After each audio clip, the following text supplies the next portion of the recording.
Good afternoon, students. So this is the video regarding object-oriented concepts. So currently we are discussing in module 4, that is synchronization. So multi-threading concepts. So in that you are discussing about synchronization. So in the previous video lectures and all, we have discussed two types. So which are the types I have already told you. So first type is process synchronization, and second one is thread synchronization. In that, the first one in thread synchronization is mutually exclusive, which we have discussed in the previous videos. So now we are going for the next concept, that is inter-thread communication. So now we are going to discuss inter-thread communication. Okay, so coming for inter-thread, so till now in the first mutual exclusion, if the number of threads are three threads. Okay, so if you keep in your mind, you are having an example three threads. Once the first thread will complete, then the second thread will start. Once the second thread will complete, then the third thread will start. This was the thing. So it was a serial execution of threads. Now you come for inter-thread communication. So before the thread 1 completes, you may have thread 2 may start. Before thread 2 completes, you may start the thread 3 also. So that is the inter-thread communication. So this is the mechanism in which you can have a definition here. A thread is paused running in its critical condition, and another thread is allowed to enter in the same critical condition. So you are going to, if first thread is running, you will pause that particular thread and you start the second one. If the second thread is running, you pause the second thread and you start the third. That is called as a inter-thread communication. So the best example for that we will see with a program. So it is implemented by following methods. So first method is wait. So who will wait? If the first thread is executing, the second, third number of threads are there, so all will be wait.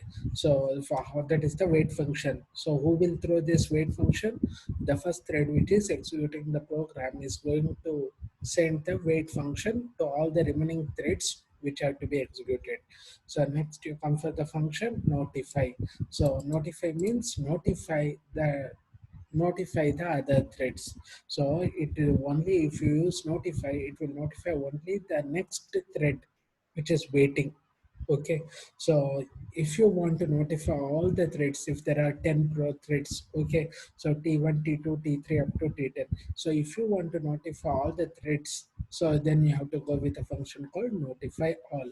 So this is the program what I have taken. First it will entry set, owner, wait set. So entry will be, entry set is this one, also acquire. So once it is acquired, it is showing in cement color. So once it is acquired, if we release and exit. So if you release, so if you are until you release, these are the terms which are to be waiting. So this is the wait set. So you can notify. In this you are sending, here you see there is a notify. So here you are notifying the other threads. Okay, so this is the diagram of inter-thread communication. So keep in your mind, you are entering, you are acquiring. So once you release and exit, it will come here. If you are not exiting, if you are release means all the remaining things until you release, everything will be in waiting state. So that is the synchronization. Now you come for the best example of inter-thread communication, very, very important from exam point of view, that is producer consumer process. So it is very easy, but the program is bit lengthy. You have to understand. Okay. So what the producer consumer program means? So it's an example of multi-process synchronization problem. It has two processes. One is producer, the other one is consumer. They share a common area, common memory. Okay, so what the producer will do, he will generate the data, put it into the buffer and start. At the same time, the consumer is, so he is producing the data means consumer is taking the data. Okay, so there is some data. Okay, so there is a, you take an example of a buffer. Buffer is a storage area. So inside the storage area, the data is being placed from producer. Okay, so until the producer places the data until buffer is full. So at the daytime, the consumer can take the data from the buffer. Okay, so what is the problem? So problem in producer consumer problem is producer won't try to add the data into buffer if it is full. So this is the problem. So make sure that if the buffer is full, you can't add any data. So that's why we are taking it as producer won't try to add data into buffer if it is full. Similarly, if and consumer won't try to remove the data from the empty buffer. So ಅರ್ಥ ಮಾಡ್ಕೊಳ್ಳಿ data ಇಡೋನು ಯಾರು producer ಯಾವಾಗ ನಮಗೆ ಆ data ಇಡೋ buffer full ಆಗುತ್ತೋ producer data ಇಡಂಗಿಲ್ಲ. So our data ತಗೊಂಡವನು ಯಾರು consumer. So consumer should not take no will not try to remove the data from empty buffer. So what is the solution for that? So ಖಾಲಿ ಇರೋ ಜಾಗದಲ್ಲೇ ಇವನು ಮತ್ತೆ consumer ಹೋಗಿ ಹೋಗಿ ನೋಡಬಾರ್ದು ತಗೋಬಾರ್ದು. ಸೊ ಪ್ರೊಡ್ಯೂಸರ್ ಫುಲ್ ಆಗಿರೋ ಜಾಗದಲ್ಲಿ ಮತ್ತೆ ಹೋಗಿ ಹೋಗಿ ಇಡಬಾರ್ದು data. So what is the solution is to first solution is for producer. So don't do any operation. Go to sleep if the buffer is full. The next, if the buffer is empty, then the consumer will notify the producer who starts to fill the buffer again. So buffer full ಆದಾಗ ನೀನೇನು ಮಾಡಕ್ ಹೋಗ್ಬೇಡ ನೀನು. So you either go to sleep or discard the data if buffer is full. Next, if the consumer will takes that data and removes from the buffer, he will notify the producer who starts to fill the buffer again in the same way. So buffer empty ಆದಾಗ consumer ತಗೊಳಕ್ಕೂ ಏನು ಇರಲ್ಲ. At that time, the consumer can go to sleep if it finds the buffer to be empty. The next time the producer puts the data, it wakes up the sleeping consumer. Data ಹಾಕಿದಾಗ ತಗೋ ಅಂತ ಅವ್ನಿಗೆ ಹೇಳೋದು. Okay, ಅದೇ ಥರ consumer data ತೊಗೊಂಡಾಗ ಪ್ರೊಡ್ಯೂಸರ್ಗೆ ಹೇಳ್ತಾನೆ data ತೊಗೊಂಡಿದ್ದೀನಿ ಖಾಲಿ ಐತೆ ನೀನು ಡೇಟಾ ಇಡ್ಬೋದು ಅಂತ. ಸೊ ನಾವು you come for this particular program. So this is the program what you have to write for producer consumer process. So first I have taken the class as a customer. So here you are doing withdraw and deposit. So who is going to withdraw? The consumer is going to withdraw. So who is going to deposit? Producer is going to deposit. So you should have two functions. So I have taken the int amount is equal to 20,000. Okay. So now I will immediately call synchronized void withdraw of amount. Okay.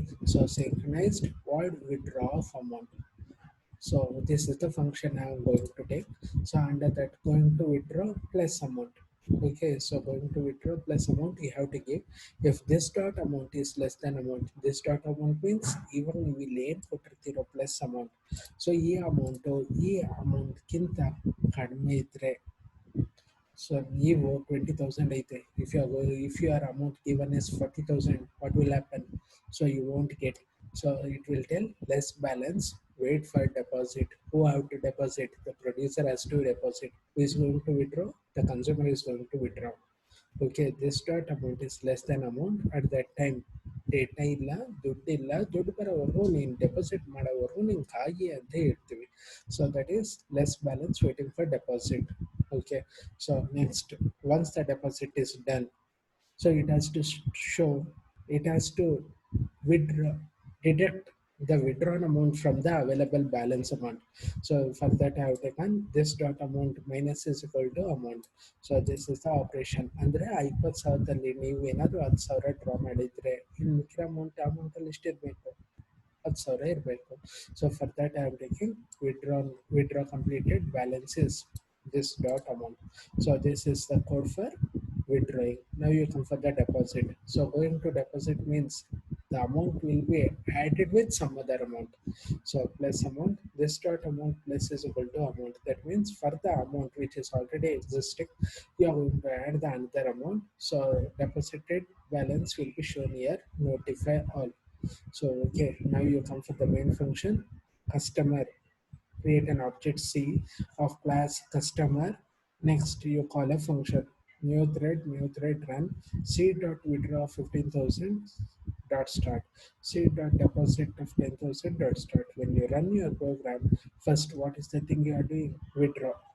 Going to withdraw is to 15,000. So withdraw completed, balance is available, amount is 20,000. From that you have withdraw how much? So 15,000. So balance is 5,000 is there. So similarly, now you come for the deposit. So next is the deposit function. C dot deposit dot start. So deposit completed. Going to deposit 10,000. Deposit completed. What is the balance? It is 15,000 now. Okay. So this is a program for inter-thread communication. So keep in your mind the producer consumer problem is very important concept. So concentrate on the program as well as in the explanation. Okay, so here I will be, this completes your module 4, that is multi-threaded programming. So next you will be having module 5, so that I will discuss in the next coming classes. Okay, so here I will be ending this class. So this completes module 4.